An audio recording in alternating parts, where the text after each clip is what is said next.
blue side to start this one off. And Kingzone, not so blue as they will be on the red side. See what Summit is going to lock in first for this squad. See what the ban's going to be as the Lux is taken away from Tucson. He's been putting a lot of time on that champion in solo queue, but Silas, as we were mentioning before, is not going to be seen here today. And Summit had probably one of our best Silas performances. Aurelia now banned away by SANDBOX, so not wanting to take that for either Dove or Summit, it seems. Curious if Aatrox will make it through. It seems like Sona is now taken off. Interestingly enough, Deft and Tushan were the first bot lane in Korea to bring it to solo queue and actively play it a lot. So and they've been playing it recently as well in solo queue. There's Yuumi ban. Yep, Yuumi's going to be taken off the board. And so now Kingzone can freely ban the Aatrox if they want to, but the Ryze will then be left open. Still a lot of picks available as we got a throwaway ban here, what it feels like in the Zoe. Dove did have a great performance on the champion, however, there are a lot of high-value picks still on the board, one of them being this Ryze. I was just saying, not Aatrox right here. I feel like a lot of teams are Oh, no. All right, they might lock in Aatrox here. Are you in a similar mind as Chris on the Aatrox pickup? Do you think it's not quite as strong as a lot of these players? Yeah, I think they're putting it out?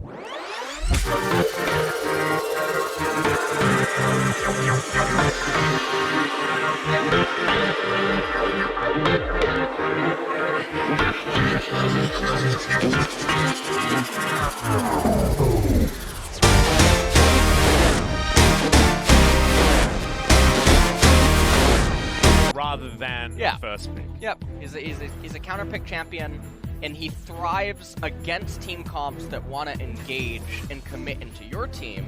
And understandably, the Sejuani is also going to be locked in here. I was expecting this to come out. Sejuani a little bit safer as a lock-in. You're not going to be locking in Karthus at this particular moment, and she is very, very strong if you compare her alongside some of these more powerful melee picks in these side lanes. So where Neon is going to go is going to be a big question mark here, because that Camille that's been rocking up to the mid lane so often in this week's play in the LCK could be another choice for Kingzone. Already some power picks on the side of Kingzone with the Ryze. Ryze is able to be flexed mid and top, and here we're seeing it again. Korea unwilling to move off of Sir Thomas as he's locked in there with the Varus. That can be a very powerful lane, and now Kingzone, they were hovering Jace, now they're hovering back into Lulu. Hang on, don't do it. Don't go back into your old ways. Don't go back into your old ways. Really? 3 seconds. And there it is. That's what we wanted to see. The Camille has been locked in. Now, that is definitely going to be a flex pick, but it works so well alongside the Sejuani and also has been doing some great things in the mid lane. How do you think the Camille matchup goes into the Aatrox, which is, of course, also that flex pick here on the side of SANDBOX? Aatrox can definitely run away with the matchup in top lane, and without seeing the jungler matchup, it's hard to talk about more what could end up happening. It's more likely that the Ryze is always going to go against the Aatrox, just because Ryze has an easier time actually bullying him as well as managing him in the later stages of the game. And so we'll have to see what the bottom lane is actually going to be for Kingzone right now. There's a lot of aggression and also short range on the side of SANDBOX. Tahm Kench is nice, obviously, against the Sejuani. And now with Akali and Olaf being banned away, Xayah being banned away by SANDBOX, which is a little bit surprising. I think the Sivir ban could be coming in here. I mean, Deft has been playing a massive amount of Sivir, but the Braum is actually what's targeted. Ezreal. That Freljordian idea of these stacking stuns is something that SANDBOX do not want to happen. Ezreal's just so powerful here against the SANDBOX team composition. He basically says, I don't care about your Tahm Kench, I'm really good against Aatrox. And it's already difficult for Aatrox to get a reset. Sivir, another champion that Deft can definitely play. And he can abuse the low range here as well with the Sivir if he wants to. Will be the idea going into this SANDBOX lane. So we'll see how that's gone.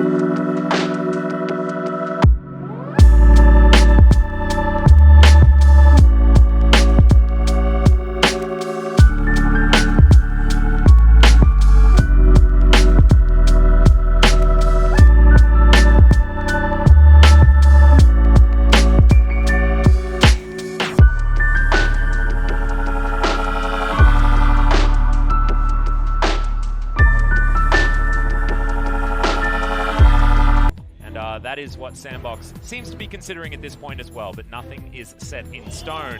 Tucson thinking about his Taric, and this is something that has been seeing more play, especially from Kingzone players. Whether it be Tucson or their sub, or at least not sub on paper at the moment, but a sub player that they do have. I believe he's a little bit young at this point in time. But Tucson is going to be bringing it out here as well, so a lot of team fight threat and low range but high value AoE damage coming out of this Kingzone lineup. Yeah, and the SANDBOX draft really restructured itself in the later stages by moving the Aatrox into the jungle, getting the Syndra and the Jace, and there's a lot of power on this team composition. Very, very strong at 1 item, 2 item, and the ability to go even a little bit later with all the gears that it's going to have available. We're going to take a look at the team compositions one last time before jumping into the game as the coaches walk off stage. And you'd have to assume that Kingzone found out about this Aatrox jungle in their final pick, and Taric is their answer to it. Looking down the roster here, is this SANDBOX lineup going to be enough with the surprise Aatrox jungle to take them down? Well, the Varus, Tahm Kench, Syndra, and Aatrox and Jace, they're really strong at team fighting. They want to get ahead. The Aatrox, with such powerful mid and top laners, he has a lot of versatility and paths available to him. But on the flip side, for Kingzone, with the Camille, Sejuani, Ryze, Sivir, and Taric, they win this game out in late game. But early on, if the opposing team falls behind, it doesn't really quite have the tools to stabilize, and so Kingzone can use that to their advantage too. And I feel like Kingzone need to be very decisive in their plays that they make towards that late game as well, because the range advantage is with SANDBOX, as we hear from the fans.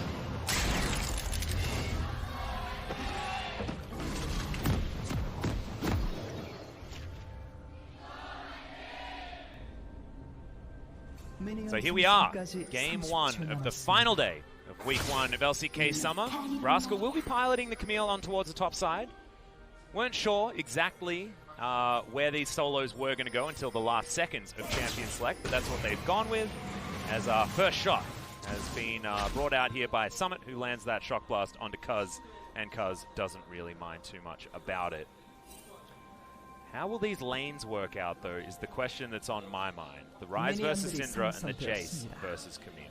Jace versus Camille, that's a real blast to the past. Yeah. That has been sounds like a dangerous one. I'm like having flashbacks to, you know, crazy making bad decisions in matchups similar to this one. It was, I believe, the Jax matchup that was the famous misplay. But into the Jace, you'd have a feeling that the Camille's not going to be getting too much work done in the early stages, given the range advantage of Mr. Jace. And also, I mean, Summit's one of the best Jace players. Yeah, one of the best top laners here in Korea. Yeah, one of the best top laners. But the Jace is definitely something he is capable of piloting, which isn't what you can say actually for most tops. Even when you refer to someone that is a elite top laner, he's a very special champion, very akin to Azir in many ways, where it takes certain players to be able to actually pilot him at the professional level. And so here, Camille already starting off with a little bit of a rough lane state.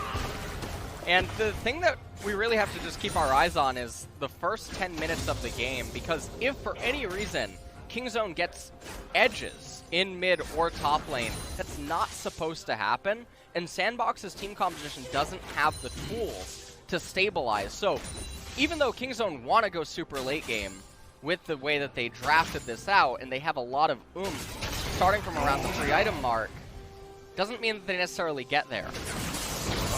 We'll have some opportunities as Summit throws out some harassment, but Rascal's actually dealing with this relatively well as far as health bars are concerned. It's not showing up so much in the CS, as the hookshot is going to land the stun, but otherwise not too much is going to come out.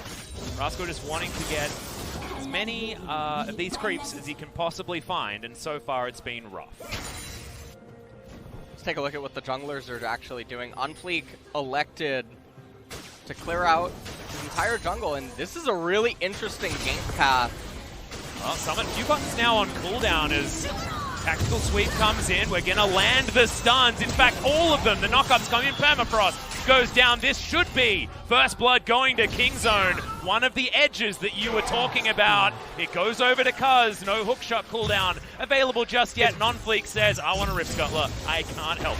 If you look at the lane state, Sejuani's recalling in the brush. This makes it so that Summit can't TP to the minion wave, which was slight freezing in front of the Camille, so he has to take a much safer route. You can see he's even coming down into the river right now. He wants to plant a ward. He doesn't want to get Bengied.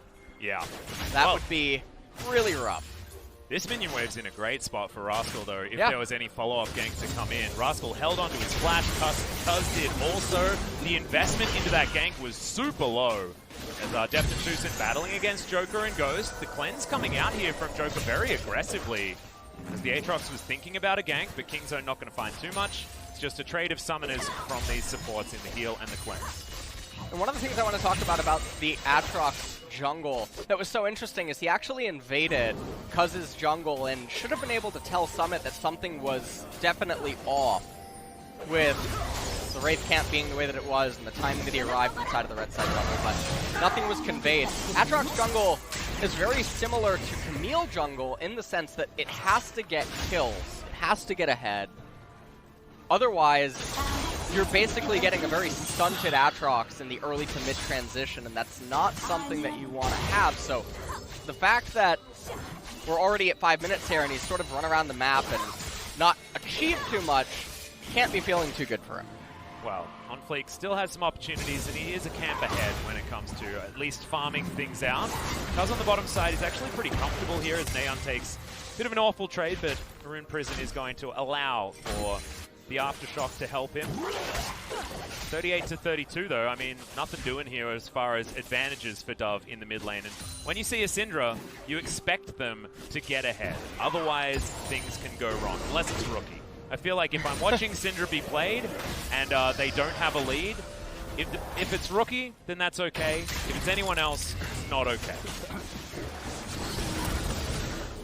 So far in mid lane, I do have to say that Dove is not doing the best of jobs. He has an extremely slight CS lead, but Naheon has yet to use teleport, and Dove is not feeling so good. And that's one of those things you have to deal with Ryze as well, right? It's like trying to stop the back timing to go and get the tier. And right now, Neon's actually playing with borrowed time. Like, he can go back whenever he wants and get even more than just that tier. So, feeling pretty comfortable is the Kingzone mid laner. Finds himself in a starting role after Fawn's medical issues took him out of the roster. But if he can continue playing well, then no one's going to fault this Kingzone team having Neon in there instead of Fawn, who was certainly performing better in the spring season, but has always been that loose cannon. So far in this game, I think Naheon's doing a pretty good job. He still has yet to use his teleport. Lane state is actually really good right now if he would use it. And he probably will. Grabs a couple of Sapphire Crystals and then teleports back. Yep, and he's TPing right on top of the minion wave. Gonna be able to proc Aftershock. I find it really interesting, the double Sapphire Crystal pickup. Wants the power now rather than start stacking the tier, just to get himself as good a position in this lane as he can possibly find. I can respect that, given the matchup into the Syndra. Might mean that Cuz is going to be able to come back around to help shove things and give him a gank, as he will pick up this blue buff. Bit of a shift in the night situation there with the Aatrox turning up mid. Just helping get that lane shoved forward. Gonna shove out the wave. Curious to see if he just walks up and begins shoving the next wave as a way to try to punish Syndra. Interestingly, Syndra actually picks up the Sork Pen boots. Yeah, also wanting power now. Yeah. And the Sork Pen boots with the 3 corrupting potions, she should be able to sustain into the next blue buff, and then the blue will help sustain the mana. So there's no need to get any of the mana items going for her just yet. She can rely on the upcoming blue once her mana starts getting low to keep her around, and thus the mobility granted by the boots as well as the penetration will end up allowing her to actually have more options. Yep, another back timing here for Neon as well, who finally picks up his tier. So he's down by 5 CS, no worries there. As backs coming in for almost everyone. It's going to be the core field. Def building towards his Essence Reaver with item number 1. Some understandable stuff here for Siva. That's nice little dash there. It's going to stun up Ghost, who gets hit by at least 1 tick of the Boomerang Blade. One of the surprising things right here is they know about Cuz's red side timing, and Aatrox actually could have snuck the Infernal Dragon right now. But he elected to go into his golems, which is a little bit surprising given his bottom lane and mid lane were definitely going to be in the driver's seat and having priority. And it actually doesn't take Aatrox that long to solo the dragon. And they would know that Kingzone doesn't have any intel on it, and it would be almost unfathomable to assume that Kingzone would be able to snip it out based on all the control that SANDBOX has had on the map. So, not to mention the fact that SANDBOX are more powerful at this stage of the game, just with the champions and the position in the game that they are. So they should be taking advantages like that. Shelly's going to be spawning in a minute's time. That might be where they decide to put that pressure, because I think playing around these 2 pushing solo lanes is going to be an easy way to claim that advantage and then transition it into extra turret plating that they will be able to get. As Def and Tucson are able to shove this wave pretty effectively with the push power that Siva does provide. And bottom side of the map is something that will be more difficult for the SANDBOX team to play around, as OnFleek is going to be able to put away the Rift Scuttler. Okay, Cuz aggressively onto OnFleek here, but Winter's Wrath not going to be utilized. Kingzone actually just looking to play more aggressive towards the top side. Rascal looks a bit silly there as he fails to hookshot over the wall. So right now, if you're looking at all of the lanes and wondering what is really going on, you should actually feel pretty comfortable if you're a Kingzone fan. Things are not going bad by any means, and everything is going quite well. Summit trying to get some damage down. Ghost has to get devoured here. You're exactly right. Tucson and Def are going to be immune to damage, and Neon's going to get delivered a kill. Flashes forward, takes down Ghost. Realm Warp will position him to try and take down Joker. Doesn't flash forward, can't, in fact, because he'd used it before, and Joker will survive, but the second kill going over to Kingzone. Definitely a nice roam play by Nahyun there. Cuz going to be able to cover the mid lane. Dub should be able to still get some chip damage here onto the turret before Rise could return. He's actually not going to elect to do it. I guess doesn't want to potentially risk miscalculating Nahyun's MS and then getting hit by a Sejuani ultimate and being forced to use a summoner. Well, Rascal uses his hookshot to dodge a shock blast. That's one way of doing it, and we're finally there. So you're exactly right. Aatrox going to be pretty comfortably able to take down this Infernal Drake, but Cuz is on the map. He's now up towards the top side. Not a lot of vision available for SANDBOX up here. And he's able to do this because he knows where Cuz is. He's able to track what his movements are likely to be. The enemy bot lane is resetting, and you know that Rise is also coming off a reset, so it's extremely unlikely that Kingzone would be able to do anything to interrupt him. And so the Infernal Dragon pickup for this team comp is massive. Well, Summit, we'll see whether he actually pushes out further, because Cuz has snuck into this brush and was unseen on his journey towards the top side. He's going to go for a back ride here to keep his position a mystery. Uh-oh. Oh no, he's going to take the wrong way towards Summit's this top side. Cuz, though, might be rewarded for being patient here towards the top side. They are being super patient. Throws out the ultimate. The permafrost will be there as well, but OnFleek turns up in the nick of time. Hextech ultimatum is down as OnFleek is looking for this damage. Finally, the Aatrox is getting some work done, but Kingzone aren't going to lose any flashes or any lives. I actually really like what SANDBOX is doing right there, and I hope I get to talk about it in a replay, because the positioning is actually really important for Jace to allowing them to do what they just did. And now they're going to be rewarded by getting some plates, and this is the type of accelerant this team composition by SANDBOX wants here. Wow, that's a lot of damage. Yeah, Infernal Chains, Rascal down to half health. The Summit as well takes a cheap turret shot, so he's not super healthy. But when we have a look at the result of this situation, it's a few turret plates going over to the Jace, which is exactly what you want as a SANDBOX fan. Jace is almost guaranteed at least 3, right? You pick him so that he can have that lane dominance and so he can slaughter these turrets effectively, and already those 3 turret plates have gone over to Summit. 13 minutes on the clock. Shelly hasn't been attacked just yet. So those plates are most likely going to go wanting that she would be able to provide, almost guaranteed. Now the bottom lane shoving in Sivir though.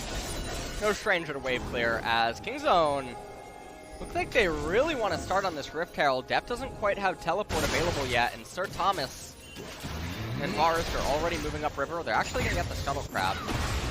Yep, comfortably able to grab a little bit of extra money there. Neon going to step aside from that scat of the week. And it's starting to feel like Dove's window to really punish this rise is getting smaller and smaller. The Merc Treads are already in. Neon is very close to picking up that Archangels, and the tier has been stacking for quite some time, so that Seraph Shield can't be too far off. As soon as Rise can stand in front of a Syndra and she can't all in him, things can get dangerous. The Summon's going to face check. Stun is going to come forward so easily. The flash to guarantee the kill comes out of Rascal. Not sure how necessary it was, but that's going to put a 3-0 at the top of the screen for Kingzone. And that was a really good pickup right there. It allows them to have all the control around the Herald, and Summit doesn't have teleport available. Now, the plates are already gone, so Shelly most likely just going to be converted into getting one turret, so it's not the biggest victory, but definitely still a win for Kingzone here, as the goal score at the top is pretty even. You do have to factor in the Infernal Dragon, and the game will slow down on the next Drake, as it's only a Clown Drake. Yeah, but if the game is slow, then you still feel good if you're a Kingzone fan. Yep. So SANDBOX still with the onus on them to make things happen. As I actually, I think I was a little bit wrong when I said that the flash was unnecessary, because that CC bar was about to go down. Yeah, and then is Jace still can available. flash over. 있다. 이거 전령 치자 이거. 팽켄치 올라왔어. Tom Kench is coming. Still really nice stuff here from Kingzone. Rascal guaranteeing that he can get himself a little bit more of an advantage, as 2 turret plates to 1, but these turret plates actually went down with no one present. So that's why the 0 gold is going to be there. Kingzone unable to make use of that money. Yep. But it's something that, as Kingzone, you're okay with, right? Yeah. If you limit the amount of turret plates to 3, that feels real good. Scat of the week coming out here from Dove. Not going to have that cooldown, but Kingzone not going to play too aggressive. You didn't draft this team composition to win early. No. You drafted this to go 30-plus minutes and then have a pretty easy time against the opposition.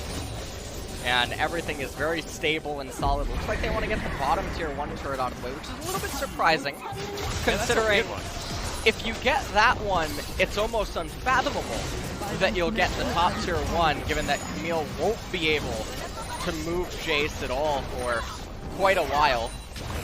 Well, it just means that Deft is going to be freed up from this lane. They'll be able to park him in the mid lane. He can continue wave clearing. They get a bit of a swap going on, but Inner Turret is now under fire here, and Kingzone might need to move some of their resources towards his top side or risk losing that as well. Dazzle not going to find the mark as Deft goes down very low. Great spell shield keeps him alive, and now Kuz is going to turn up. Is the Devour going to be available and used? But relatively quickly, Cosmic Radiance will keep Kingzone alive, but maybe a bit of a waste of a button as they weren't able to push any further forward. Dove takes an overload in the mid lane. SANDBOX are able to stabilize, but that means that Inner Turret goes down without too much of a response here from Kingzone, and they will be able to get themselves a Constellation Clown Drink, which is not exactly what you want to be wearing. Definitely not. The Constellation Clown. There it is. Real bad. It's like, we couldn't buy you a pony. I'm sorry, you're going to have this clown at your birthday party. It's not what you want. That was like picking Bulbasaur. Oh, Bulbasaur was what? He was my first starter. That's what I went with the first time around. So that's what happened to you. Yeah, and every time the evolutions came in, I'm like, why is my cute Bulbasaur getting uglier? What's happening? Hey, at least you evolved the earliest. Because back in the day, it was level 32 that you got your Venusaur. Yeah. And it was 36 for both Blastoise and the Charizard. So higher value for 4 levels, eh? There you go. There you go. And it helps you get past Brock. Yep.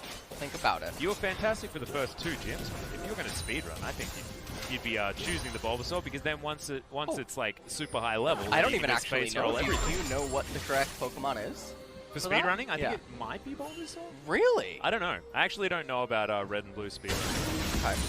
Maybe it's just Charmander, which is Charizard's way better than everything else. I don't know. At least you know. Let us know in the comments below what the best speedrunning Pokemon is. In fact, tweet at us. That's probably a better way to do it, because there aren't no comments below. Twitch chat's to the right. Yeah. I like this. Neon underneath his outer turret on the bottom side, on fleek, is lurking. Summit's down here as well, and Neon's going to make the intelligent choice to move the heck away from this turret, as Kingzone have their own pressure on the top side. No Sheen built up just yet to this Camille, but she will be very, very dangerous in front of these turrets as this game goes on. 3 turrets to 1 is going to be the advantage here for SANDBOX, but it is still those 3 kills to 0 in advantage for Kingzone, so they're still very comfortable with the state of the game at this point in time.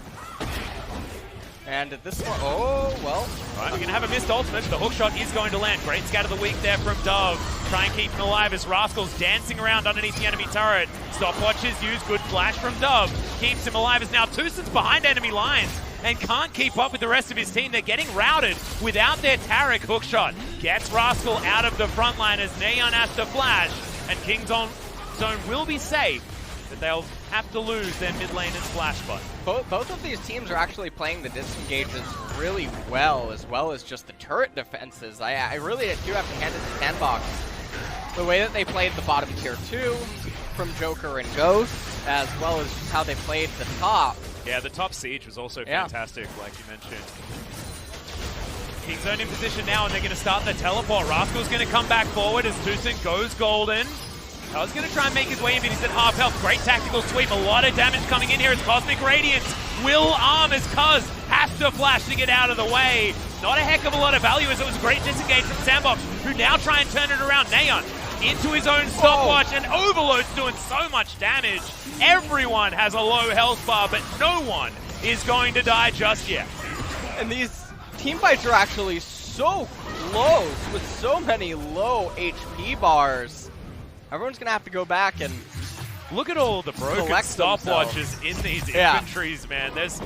I think Captain Hook's here, you know, he really hates them watches. He's stamping them all out as the flash forward from Tusson started this fight off. Yeah, and we take a look at it, Tushin going into stopwatch. Rascal goes on to Atrox. What they wanted to try to do is stop him from getting any resets. Really close call on Cuz, and a good devour by Joker, and then things just kept getting chaotic. And if Nahyun didn't miss some of his skill shots, maybe some things could have gone a little bit better. But nonetheless, it was a really close team fight on both sides. Yeah, a lot of summoner spells now on cooldown though. Yeah. Most importantly, Deft held on to his flash. So as far as AD carries are concerned, I have a feeling that Kingzone will be able to be a little bit more aggressive. Deft also going for, I guess, the harder hitting 2-item power spike, with the Infinity Edge being completed as second item, with the Essence Reaver having that crit back on it. It is more high value, but you're just not going to quite have the attack speed to augment it that something like a Phantom Dancer would have provided. But Deft is certainly going to be hitting like a truck, especially with the Boomerang Blades. Yeah. As far as 2-item power spikes are concerned, because that flat damage is a huge one. Another ultimate, this time going to go wide now as Dove in trouble. On fleek is up here as Neon is going to turn up. Aftershock's going to get in there as they do. Get rid of the Syndra. Rascal very, very low though. Is on fleek diving forward. He had the last remaining stopwatch, but it's not going to keep him alive for too much longer. It's 3 real quick kills for SANDBOX as they finally put themselves on the board. Flash has to be used here from Deft to finally get his way out. That is fantastic, but the Grey Health is going to get eaten, and the fantastic things are going to be coming out of SANDBOX more often than not. Kingzone lose 4, and Deft is the last man standing. And it looks like they're going to set their eyes on Baron. And if they get this is going to be really difficult for Kingzone to try to hold off and stabilize here at 23 minutes. Most likely the sieges. Oh wow, he doesn't even have a ward to put into this Baron hit either, so Deft can't check it. I mean, if you think about the ricochets throughout these low health members of SANDBOX, but the health bar for Summit and Ghost too high. Deft 1v4 was not going to happen, so Baron at 22.5 minutes is really going to solidify an advantage for SANDBOX. And we'll take a look at how this all ends up unfolding, because not having the best Sejuani ultimates this match. Nonetheless, they end up getting the kill on Dove at the north. But Rascal taking so much damage and shaking the fight onto On Fleek. He goes into the stopwatch, doesn't matter, minigame completed. as Aatrox gets the reset for his World Ender going on to Deft. Abyssal Voyage taken to get the flank onto him as well. Tushin with a beautiful stun on Taric, but the gray skin, I mean, that's pretty thick. It was real thick. You're exactly right. Double C on that one. But the empowered Q damage out of that Varus was just huge. Eliminating Neon from behind all of his other teammates that were standing on the same pixels. And you can just see how important it is to have Joker on the team if you're a SANDBOX player, because this guy is the voice in the team fights. And now coming back into live, this is the struggle. The Sivir not quite strong enough, neither is the Rise, to try to resist Baron enhanced minions this early on. Normally, SANDBOX shouldn't be able to get a Baron until a couple of minutes from now in a standard game, but due to the way that whole team fight just unfolded, they have it a lot earlier than normal. They have elected not to get the Ocean Dragon to try to cause another Infernal or something to respawn.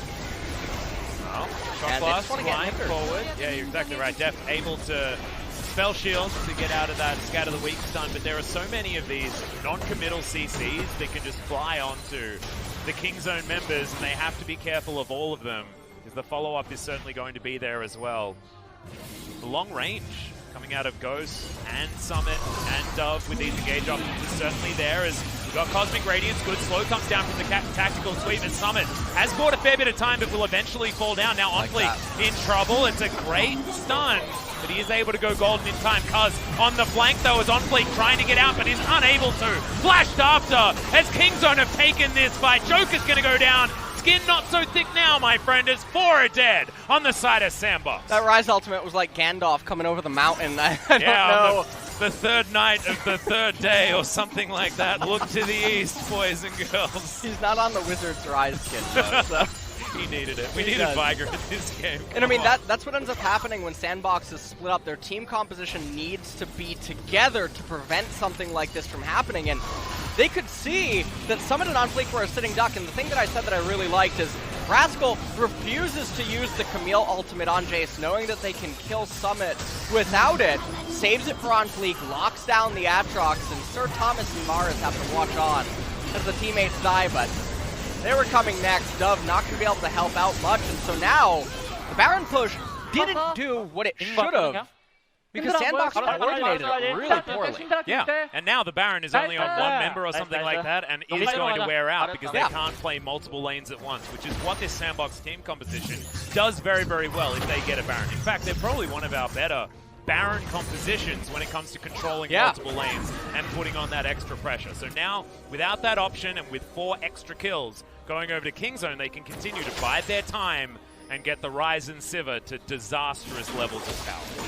And the thing about this that's so interesting is now, without any tier 2 turrets remaining, with another open dragon coming up next in 4 minutes, there's very few options for SANDBOX to keep accelerating. And so the gold score at the top should, for the most part, lock. And this means Kingzone should, in theory, get to the point where their team composition does take over. And it's only a couple of moments away. So now the tides are turned where SANDBOX is going to be the one that they're going to have to devolve to sort of smoke and mirrors, because realistically in a straight up team fight, they shouldn't be able to win. But their smoke and mirrors options are definitely there. They've got Chains of Corruption to catch anyone out. They've got even Joker to catch people with an Abyssal Voyage if Dove can find a stun, if Summit can find someone walking on their own. Their ability to capitalize on mistakes, as we saw earlier on in this game, is certainly there. So whether they can actually find them and whether Kingzone are going to make those mistakes as this game goes on is going to be the question mark here, as 3,000 gold is going to be the lead for SANDBOX. They've got that one dragon, but it's the only good one that we've seen so far this game. Now Kingzone are looking to try and get some positioning around this Baron area. Baron not going to turn up again for another minute, but both of these teams need to get control of this area. Kingzone understanding more than they otherwise would have after the mishaps earlier on in this game. So now, early control ward placed inside of the Baron pit. Not going to be up until 50 seconds from now, but the wave clear for Kingzone is extremely powerful now. And also, the item spikes are gigantic. Yeah. They just finished. The Guardian Angel on Camille. Rascal can be a bit more of a frontliner. And the rapid fire cannon just got completed for Def. So this is a Sivir that is well and truly online at this point in the game. He was already accelerated, has a huge CS lead. Yeah. 1-0 and 4.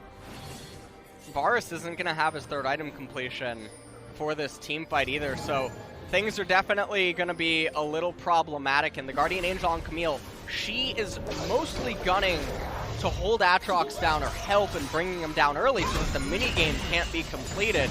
With the Guardian Angel, it proves to be that much more of a nuisance for Aatrox to get his reset and keep everything going.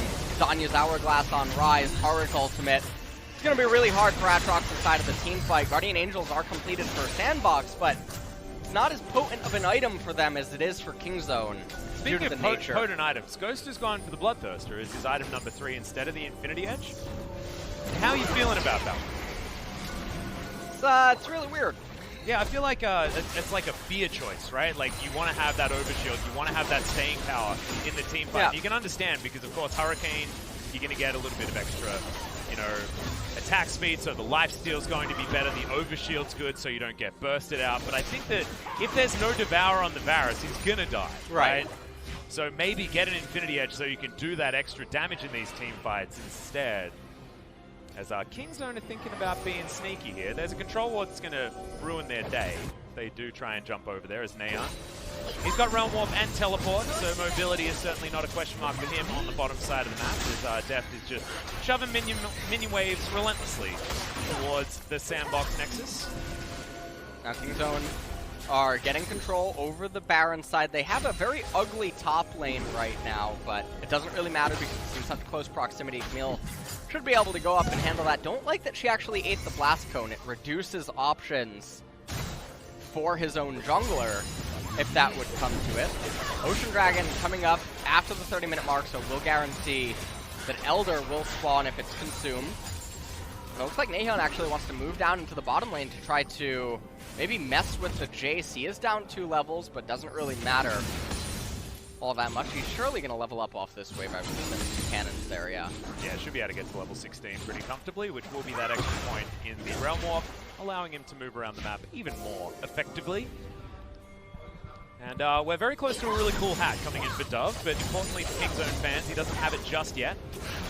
Next fight, we're looking at the difference makers being that Infinity Edge that Kingzone haven't fought with on their Sivir, sorry, the Rapid Fire Cannon, and things like the Guardian Angel completion. As also Cuz has gone super utility with his 2 choices. We're buffing up this Sivir as much as possible. Even the Zeke's Convergence in there as well as the Knight's Vow. And now Rise is split pushing. And so right now the onus is on SANDBOX to come up with a way to force a team fight. They're going to get the red buff, which is actually really good. They actually put it on Summit instead of Ghost, which is a little bit interesting. I guess it's because they want to move Summit back to try to hold the Rise at the bottom inhibitor.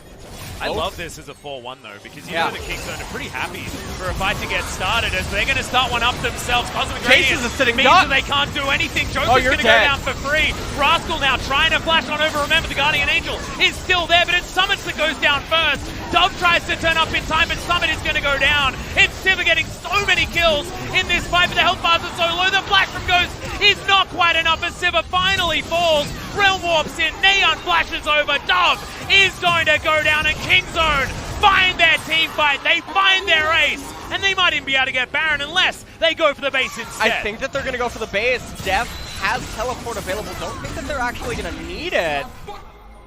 They might just want 30%. I think they have enough to get the inhibitor and then go back to the... no, they don't. These champs suck it. Yeah, they're looking... Yeah, they're looking. Those are really bad. That's like watching America try to erect a building.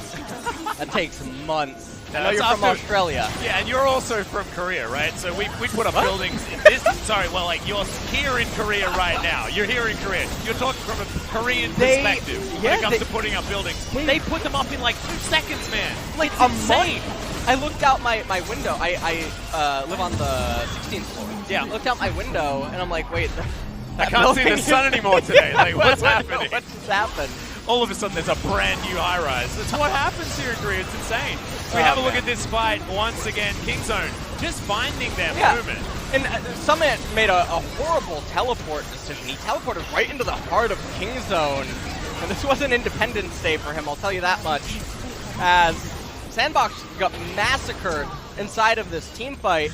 And what we're taking a look at here as well is the team fights only get worse for SANDBOX as the items keep coming in for the members of Kingzone. And so now, with them having the Baron, SANDBOX is going to need a pick if they want to stay in this game realistically. Well, Deft went back and completed a full Phantom Dancer and an Unmagic Mantle. So, not impressed. Yeah, life is just getting better and better for the Kingzone AD carry. As he suffered his first death in that last fight, was able to get so much AoE down. And speaking of which, Cud's going to start one up yet again. Dove in trouble. Cosmic Radiance means the Kingzone can't even be fought back against.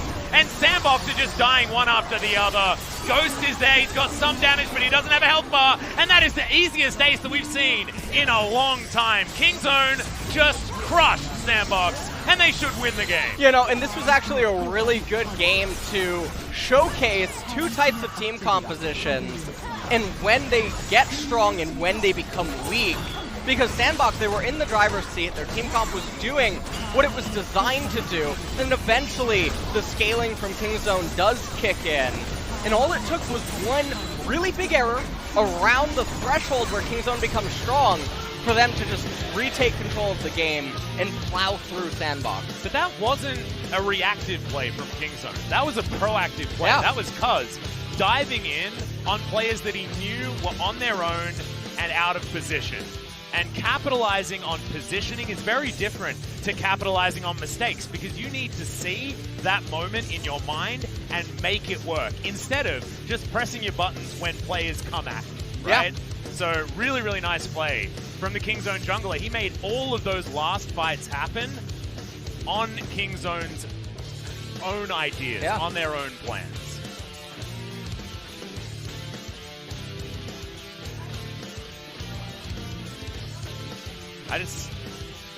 Nayeon's family, his sister, and his father. And congratulations, able to grab themselves a victory for him as well. So Nayeon shaking those, shaking the sillies out, as they'd say. This is new. I was talking about this with Valdez yesterday. They have the replay in there now. I don't think that used to be the case. It used to just be a live broadcast, but I'm pretty sure they have the replay. Oh, that's cool. That is really cool. Actually, no. Surely wasn't that happening before? No, I think they just had, they didn't have mouse and keyboard in there. Ah, right? all right. So I'm pretty sure it's the replay now. See, they're looking over it. This is really good for post-game reviews. Yeah, it's really cool, and I'm really glad that we get to look in as well in these little coaches' booths. They're not the biggest rooms, but it's really cool to be able to check out the players and see what they make of this game. And if you're a Kingzone fan, you should be feeling really, really pleased, because not only did you pick a more scaling composition and then win with it, but also the decisions made throughout this game were just really good. SANDBOX, it's not like they made pivotal mistakes and fell over. They had control of the early game. They got that 22-minute Baron. They had control there, and then it was proactive play, team fight after team fight after team fight, that got Kingzone over the line in the end. Yeah. This was a really good game to watch if you want to see two different types of team compositions actually face off against one another, and what each one needs to do to win, and what can cause them to lose. Yeah. Because it's really the tipping point. In SANDBOX, it looks like they peaked at about a 6.2k gold lead, and then it all just went downhill with that one Rise ultimate that really turned everything around. Yeah. Really, really nicely done. I think MVP selection was a really difficult one, especially for me in this game. So I'm interested to see what everybody else thought as far as who that MVP is. But we're going to find that one out during the break, guys. Remember, best of threes here in the LCK. So we get this one once again. Very excited to see whether SANDBOX can fight back and what the answer is when SANDBOX finally have the red side, which matches their team colors. It's going to happen. Yep, it certainly is. So we will have a short break, ladies and gentlemen. When we get back, it will be that game number 2. Kingzone, of course, looking fantastic in game number 1, taking full control, but a lot more bans that can come in. We'll see how the game changes.